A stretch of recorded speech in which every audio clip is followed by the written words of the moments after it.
Jack Benny Program.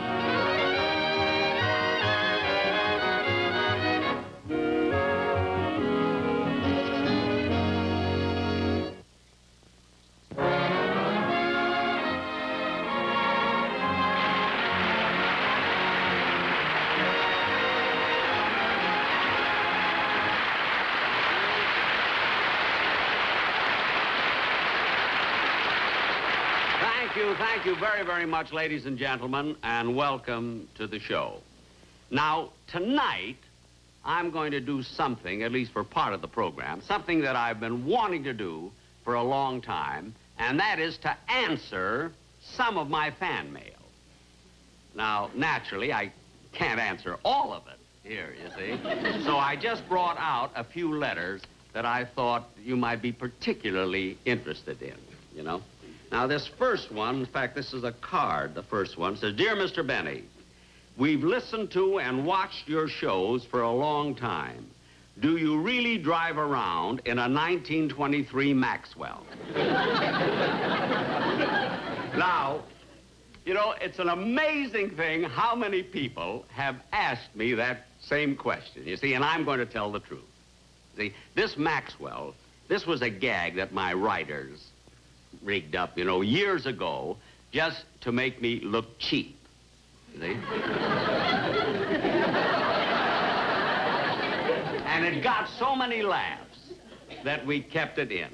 Actually, I drive a 1932 Essex. And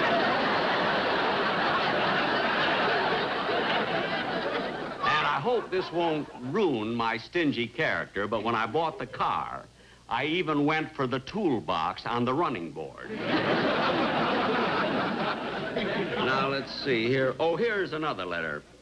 Dear Mr. Benny, for years you've done jokes about the boys in your orchestra. Tell me, does Frankie Remley, your guitar player, really drink as much as you say? Well, in his defense, I must say that he only drinks on certain occasions. You see, celebrating certain occasions. Like, for instance, today, he celebrated the planting of trout in Sespe Creek.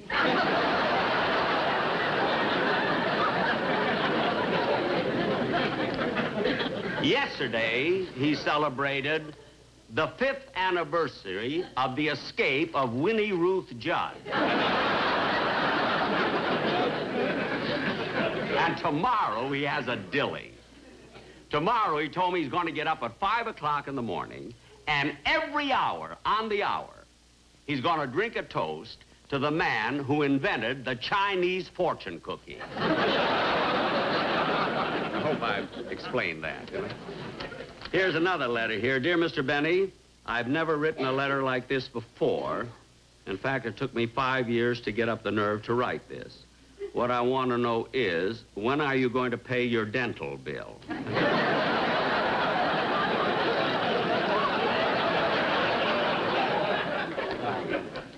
Oh, here's one. Here's one I want to read. Dear Mr. Benny, I've been a fan of yours ever since. I've been a fan of yours ever since. Hey, wait a minute. What is going on here? Well, open the curtains, will you, please? Wait a minute, fellas. Wait a minute. Hold it. Wait a minute. I mean, what are you doing? What are we doing? Can't you see our tones? We're brain surgeons. What? Shall we proceed with the operation, Dr. Casey? I'm right behind you, Dr. Kildare. Wait a minute. Look, I asked a simple question. I want a simple answer. What's going on here? Well, this is a Red Skelton set. The director said he don't need it no more, so we're tearing it down. Well, I don't care if he don't need it no more or not. You don't have to tear it down in the middle of my show. You ain't just rehearsing now? No, for heaven's sake, we're on the air. You mean those cameras are on Yes, now? there are millions of viewers watching. Harvey, let's get the one we did at the Carpenters Convention. Wait till the sun shines, Nellie, and the clouds won't drift in. Wait a minute. Hold it.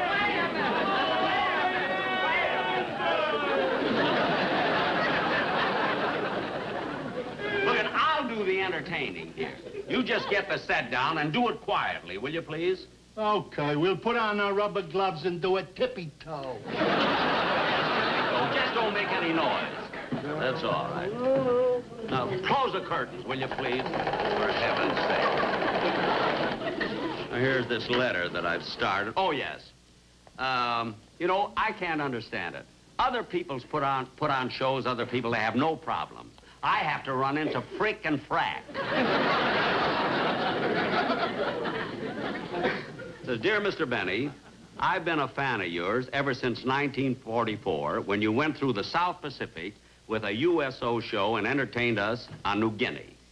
The singing star you had with us was Martha Tilton. She was just great, and I'd give anything to see you and Martha together again because it would bring back memories of when I was in the Army. P.S. Don't read my name on the air. My wife thinks I'm missing in action.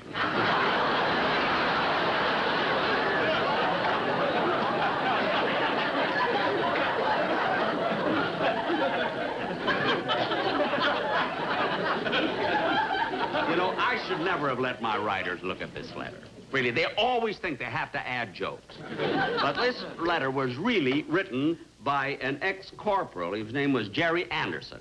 And I thought his suggestion was so good that after all of these years, I asked Martha Tilton to appear with me on the show. So here she is, ladies and gentlemen, Miss Martha Tilton.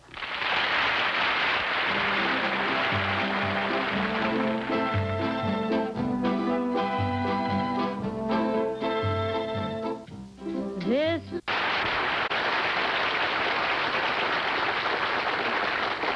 Wasn't she wonderful? I think I'll bring her out now. I'll meet her. What? Open those curtains again. Open them. What's the matter? We're doing our work. Listen. What? Aren't you finished with this set yet? Well, we're almost finished. Well, you do it. Listen, if you're not more quiet, I'm going to have your job. After the way your show's going, I think you'll get it. Hey, Herbie, the cameras are still on. Oh, no. Wait till the sun shines, Nellie.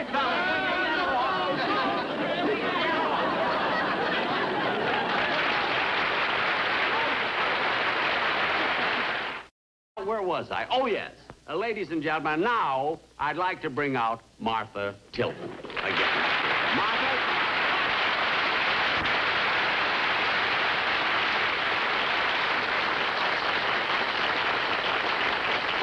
You know, Martha, I must tell you, you look just as lovely now as you did when you and I and Larry Adler did the USO shows in Africa, Germany, and the South Pacific. Oh, thank you, Jack. But, you know, those GIs were wonderful audiences, weren't they? Oh, they certainly were. Remember that one big laugh you got on Okinawa? You know, you'll never top that one, Jack.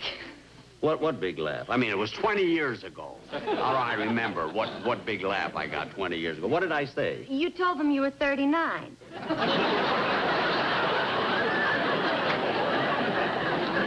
Oh, yeah, that got a scream, didn't it? Yeah, and it wasn't even on the stage. It was in the general's office. Yeah, that's right. But, you know, you've been doing beautifully since then, though, haven't you? You had a nice career. You've been still working and singing and everything, huh? Yes, Jack, you know, the public has really been awfully good to me. I've enjoyed every moment of it, although when anybody asks, I always tell them that the high point of my career was when I worked with Benny. Oh, you didn't have to say that, honey, really. Jack, no, I really feel that way. You do? Yes, I think when I sang with Benny Goodman, I was working with the king.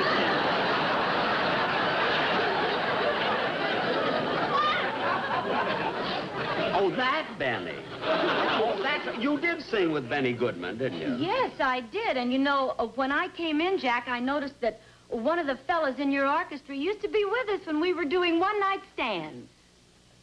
You mean one of the boys in my orchestra was good enough to play with Benny Goodman? Oh, no, he drove the bus. He drove the bus? He left the playing to us. Well, that I can understand. Jack, you know, I was just thinking about that letter you got from that ex-corporal. You know, I still get letters from some of the boys that saw our shows out there. Really? Uh-huh. And you know, I'll never forget the show that ex-corporal was talking about, the one we did on New Guinea. There must have been 10,000 soldiers in the audience.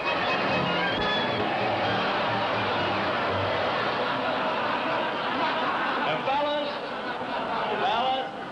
that's exactly what I told the colonel. Really great being here in the South Pacific with you fellas. And you know, back home in the States, they kid a lot about the GI food that you get here. You know, the food that you GIs have to eat. But now that I'm here, I'll be able to explain it to them. I mean, your food is exactly the same as the generals. The only difference is his is cooked. And you know, I must tell you, you've been listening to my show. You know, Dennis Day, my singer, he joined the Navy, you see, about a year ago. You know, and he's been in the Navy for a year, and they were going to let him go, let him off, to return to my show. But Dennis turned it down. He says he couldn't take that cut in salary. I know, wait a minute, what you're laughing at. I know what you're laughing at. You listen to my radio shows, it comes over here, you know, and you believe all that stuff about me being cheap and stingy, and really, that's just a character that I portray, you see, on radio to get laughs, that's all, because I'm not stingy. You know, I throw my money away, you know. Not far. You know, I can reach up and grab it, you know. But really, fellas, do you know, seriously, I'd rather be here with you than be a civilian.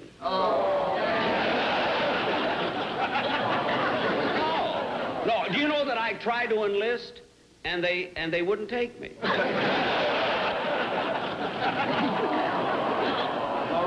I'm still on a military disability pension. See, no, really.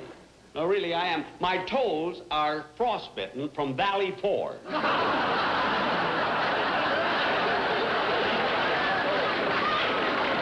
anyway, fellas, I must say, yes, Mr. Benny? yes, Corporal. On behalf of the men stationed here on New Guinea, and in appreciation for your doing a show here, I would like to present you with this token to let you know how we all feel about you. Oh, fellas, really, that's wonderful, but you didn't have to do that. You know, here, hold the box like this. Sure.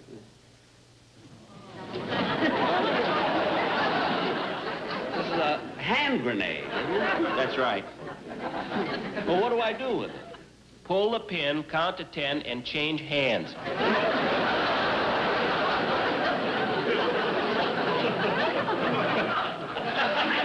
Kills me. This is amazing what you fellas will go through to get a laugh, just to get a fake hand grenade here, just for a laugh. Let's see, by gosh, they got the pin and everything. Look at it. That's wonderful. That's funny.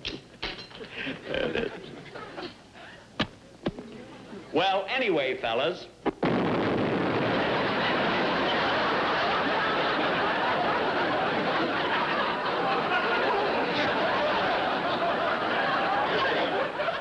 That wasn't a fake, was it?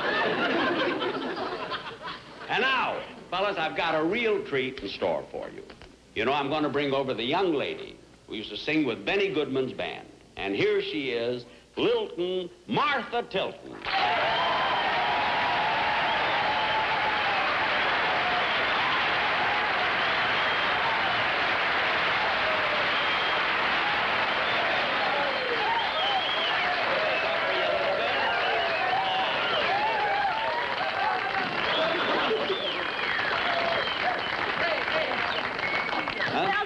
I'd like to do You're Too Marvelous for Words. I am? Well, you...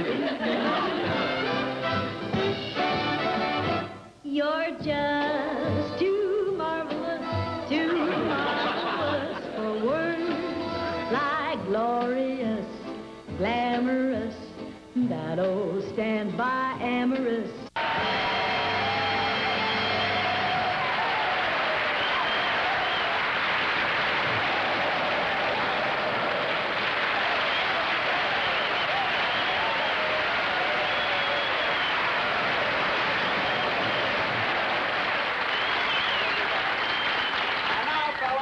I have another big treat for you. May I have my violin, please? Sir, I'm going to play the, Hey, Corporal. Yes, Mr. Benny? Who was that fellow that just got up and walked out? Oh, General MacArthur, sir. And he didn't say, I shall return. Well, I'll talk to Harry about him. Well, fellas, I'm going now. What would you like to hear?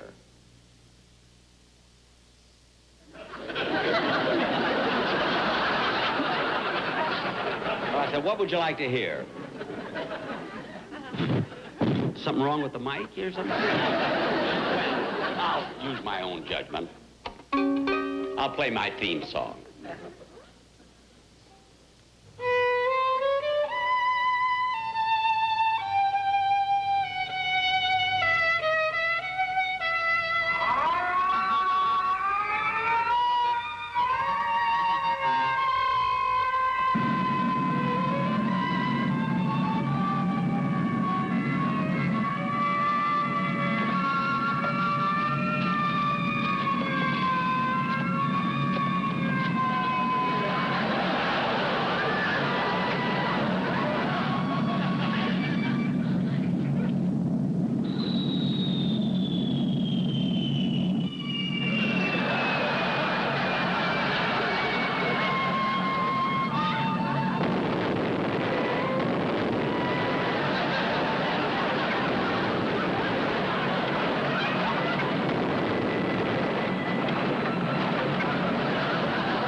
Well, I guess it's safe. We can go back now.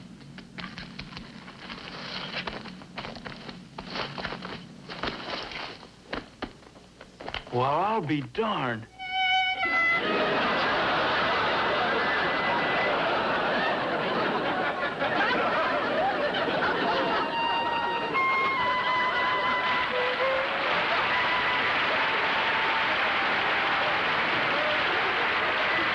Jack will be back in just a moment, but first... Stop, fool. Huh? We make a deal. You stop playing, we surrender. That's wonderful. Where's the rest of your outfit? They commit Harry-Carry. We cowards. Well, come on, I'll take you right over to General MacArthur.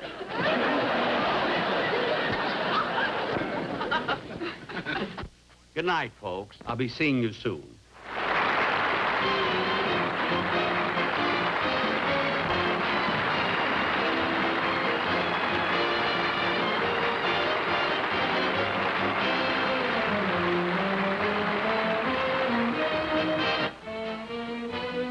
Remember 3D from the 50s? TV20 brings it to you in a new dimension soon.